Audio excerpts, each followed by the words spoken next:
Hello friends, welcome back to my channel. চলে আসলাম আজকের একটা নতুন ভিডিও নিয়ে।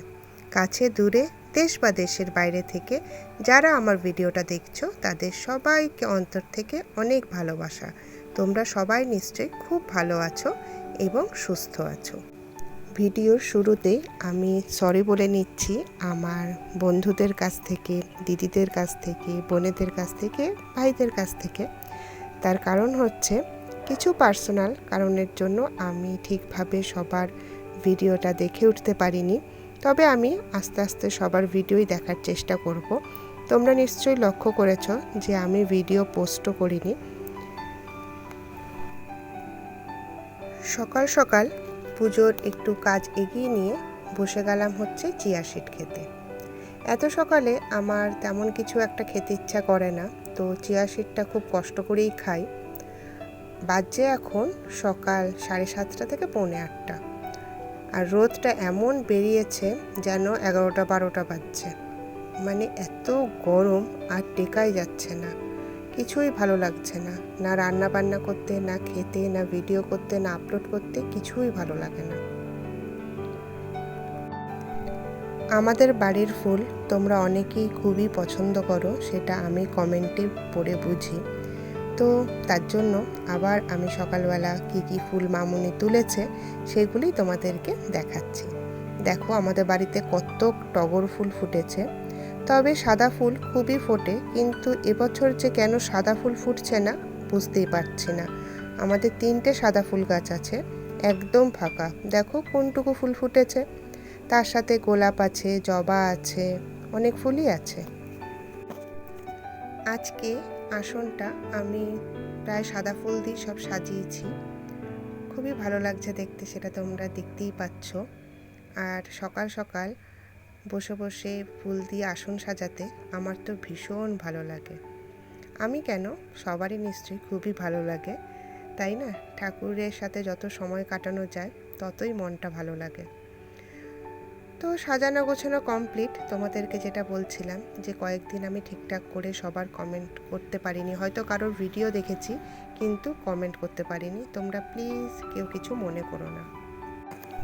আসলে আমাদের অনেক কিছুই পার্সোনাল জিনিস থাকে যেগুলো আমরা শেয়ার করতে পারি না। তো সেই সবই কিছু কারণের জন্য আমি ভিডিওগুলো দেখে উঠতে পারিনি। তবে অনেকের দেখেছি কিন্তু কমেন্ট করে উঠতে পারিনি। তো আমি নেক্সট গিয়ে ভিডিওগুলো সবারই দেখে কমেন্ট করে আসব। তো এই দেখো সকাল সকাল বানিয়ে নিচ্ছি হচ্ছে ব্রেকফাস্ট, আর সেটা হচ্ছে চাউমিন। আর সকালবেলা না আমার প্লেন চাউমিনটাই ভালো লাগে, বেশি স্পাইসি মানে সস দিয়ে কিছু দিয়ে আমার খুব একটা ভালো লাগে না। তো সেই চাউমিনটাই এখন আমরা খেয়ে নেব। এরপর চলে আসলাম আঙ্কেলের বাগান ঘোরাতে তোমাদের। দেখো এই পাতাবাহার গাছটা আমার এত ভালো লাগে, একদম পুরো ঝোপ হয়ে গেছে। আর এই দেখো কত সুন্দর ফুল হয়েছে এই গাছের মধ্যে, খুব ভালো লাগছে ফুলগুলো দেখতে। ছোট ছোট ফুল হয়েছে আর পুরো ঝোপ হয়ে আছে, অনেকটা বড়। তোমাদেরকে আমি ঠিক করে দেখাতে পারলাম কি না জানি না।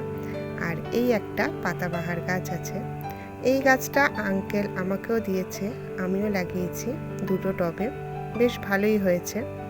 আর অল্প যত্নেই এই পাতাবাহার গাছটা বেশ বেঁচে যায়।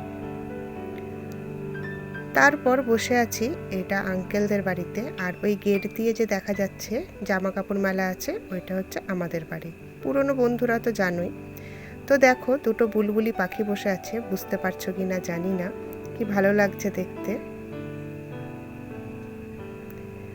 আর আঙ্কেলদের এই জায়গাটার পরেই হচ্ছে আমার জেঠুর বাড়ি।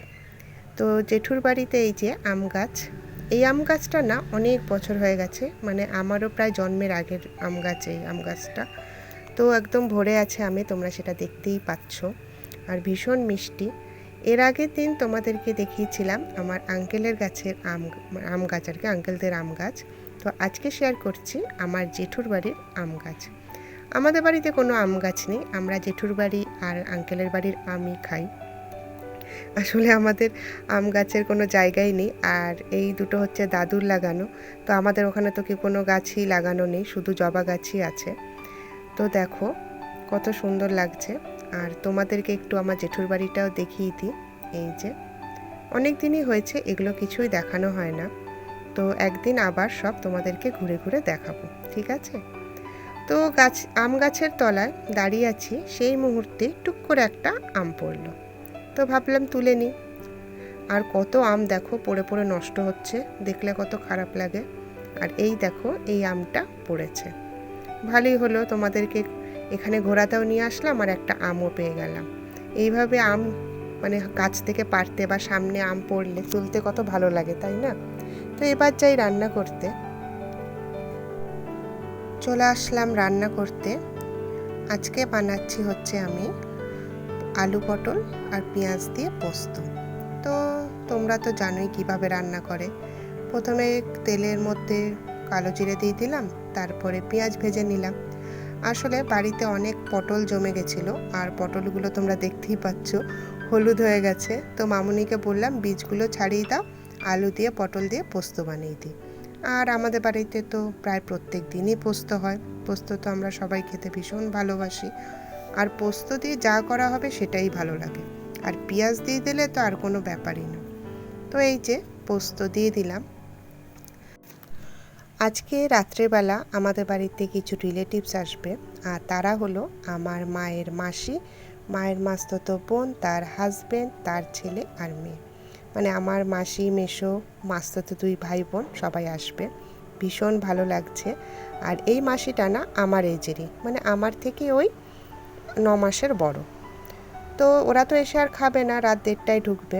তো দেখো আমরা খাওয়ার জন্য বানিয়েছি হচ্ছে ডাল, এটা হচ্ছে উচ্ছে আলু ভাজা, আর এইটা হচ্ছে ঘিমা শাক আর আলু, মানে আলুটা সেদ্ধ করে ঘিমা শাক দিয়ে ভাজা। আর এটা হচ্ছে কুমড়ো ভাজা। কুমড়ো ভাজাটা কালো হয়েছে, তার কারণ হচ্ছে আমার একটু চিনি দিয়ে খেতে বেশি ভালো লাগে। আর এটা হচ্ছে বড়ি দিয়ে লাউ দিয়ে ঘন্ট। তো এই হচ্ছে আমাদের খাবার দাবার। আর কাল থেকে তো রান্না বান্না শুরুই হবে। সবই তোমাদের সাথে যতটা পারবো শেয়ার করব। তার কারণ হচ্ছে এত গরম, মানে টিকতে পারছি না। সবার ওখানে নিশ্চয়ই গরম পড়েছে এখন। আর এদিকে আমার পোস্তটাও হয়ে গেছে। তো যেটা বলছিলাম, মানে এত গরমে কী যে করব বুঝতে পারছি না।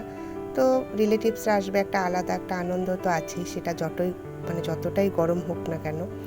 তো ভিডিওটা আর বেশি বাড়ালাম না, এই পর্যন্তই। আর যারা আমার ভিডিওটা এখনও পর্যন্ত দেখছো তারা প্লিজ ভিডিওটা লাইক করে দিও। আর যারা নতুন এসেছো আমার চ্যানেলে তারা প্লিজ আমার চ্যানেলটা সাবস্ক্রাইব করে দিও। তাহলে আজ এই পর্যন্তই।